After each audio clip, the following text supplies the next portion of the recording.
So as a person doing physical door-to-door walk-in sales, this is the holy grail question to answer. So what I found was the best way to approach SMBs to talk about their business pain points is to just get them to talk about themselves. So for me, the solution I'm trying to provide is like automating or using some sort of AI powered assistant to get rid of like some sort of time wasting thing, right? That's kind of like the way I present myself. So my first question is always like, hey, what's your biggest headache around here? Like, what's the thing that wastes the most time for you? What takes too much time and feels like it would make your day better if it just went away?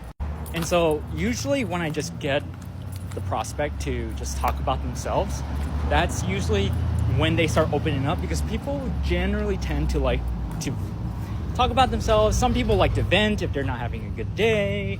Some people have told me nothing is wrong, and because they're having such a great day.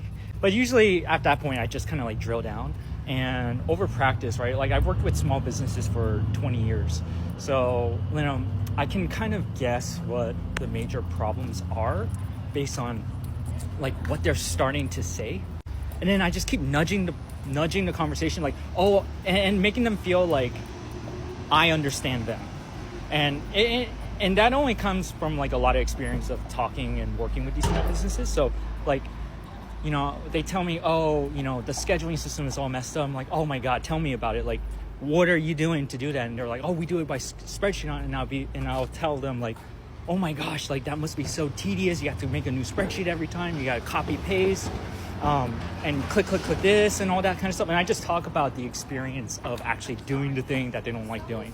And so that's the best way that I found to approach SMBs on their business pain points.